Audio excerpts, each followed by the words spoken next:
नमस्कार दोस्तों, मध्य प्रदेश के विधानसभा चुनाव में बीजेपी ने आज एक और प्रत्याशी की घोषणा कर दी है। अमरवाड़ा सीट से बीजेपी ने आज मोनिका बेट्टी के नाम की घोषणा कर अपनी बहु प्रशिक्षित सूची में 40 उम्मीदवारों के नाम घोषित कर दिए हैं, जिसमें बीजेपी ने 7 सांसदों को टिकट दिया। दोस्तों, 7 सांसद जिन्हें टिकट दिया गया है उसमें 3 देश के ताकतवर केंद्रीय मंत्री और पार्टी के एक राष्ट्रीय महासचिव को मैदान में उतारा गया।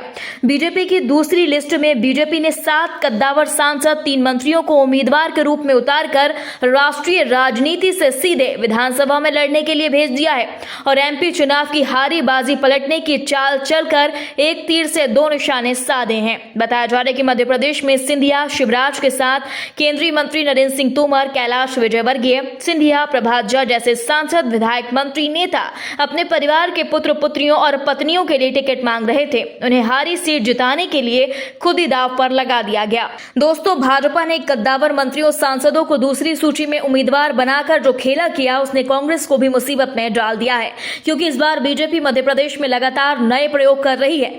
दूसरी लिस्ट धमाकेदार प्रयोग है। वह मध्य प्रदेश के साथ केंद्र की राजनीति में हस्तक्षेप करने वाले पंडितों का कहना है कि बीजेपी को इस बार हार का डर बहुत ज्यादा सता रहा है। अमित शाह के साथ 4 केंद्रीय मंत्री, 2 राष्ट्रीय महासचिवों सहित सभी सांसद लगातार माहौल बना रहे हैं, पर पनौती सिंधिया उन्हें सफलता के दर्शन नहीं होने दे रहे। सिंधिया के कारण आज पार्टी 2023 में पिछड़ रही है। इसी को लेकर मंत्री, सांसद खड़े हुए। राजनीतिक जानकार इसे दबाव की राजनीति भी बता रहे हैं। कह रहे हैं कि मध्य प्रदेश में सिंधिया के आने से वैसे ही आक्रोश है।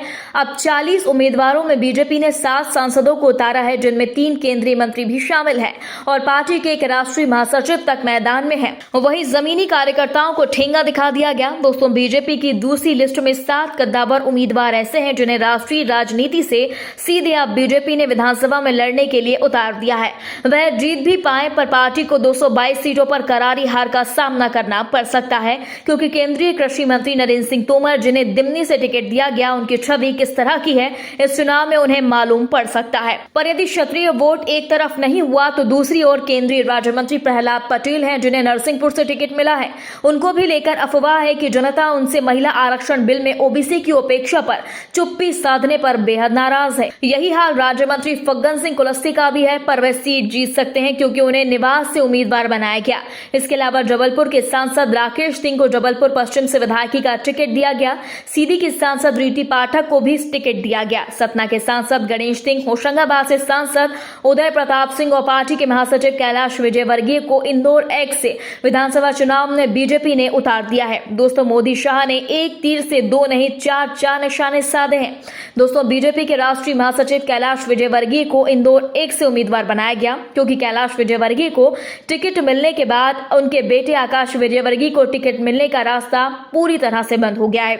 सूत्रों की माने तो आकाश विजयवर्गीय के बैग कांड के बाद से ही बीजेपी और केंद्रीय नेतृत्व आकाश से बेहद नाराज चल रहा था।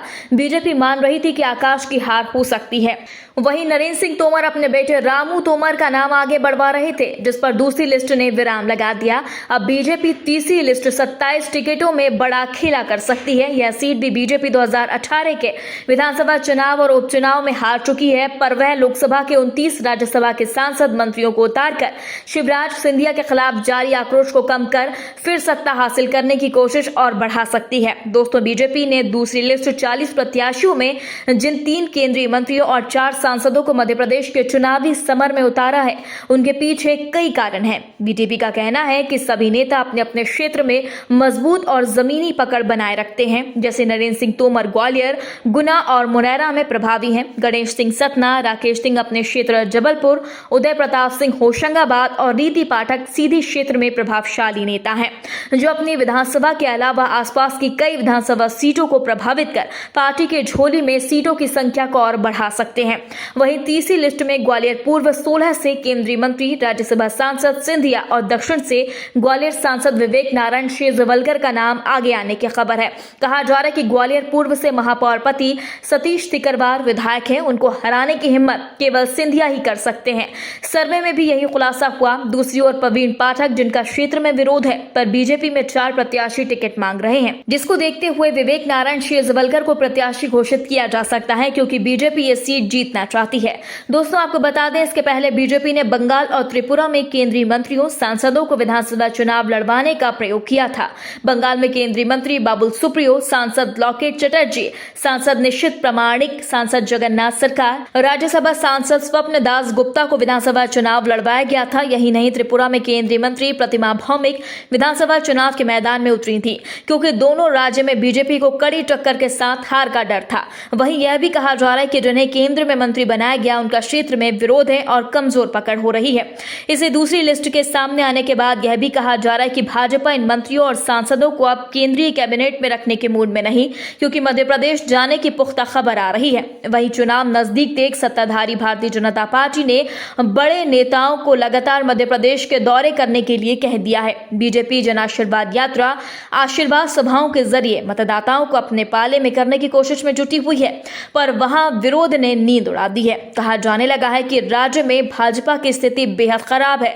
मध्य प्रदेश विधानसभा चुनाव के पहले भाजपा अब की बार 150 पार का नारा लेकर आई। केंद्रीय मंत्री, भाजपा के एमपी चुनाव प्रभारी भूपेंद्र यादव, केंद्रीय मंत्री और एमपी चुनाव प्रबंधन समिति के संयोजक नरेंद्र तोमर, राज्य भाजपा प्रमुख वी.डी. शर्मा इस लिस्ट को अपनी पहली जीत बता रहे हैं। दोस्तों, कल शाम को बीजेपी की दूसरी लिस्ट में 39 प्रत्याशियों और आज अचानक एक प्रत्याशी यानी टोटल 40 प्रत्याशियों का नाम घोषित कर दिया गया है। इसके लिए राजनीतिक पंडित लगातार भविष्यवाणियां कर रहे हैं।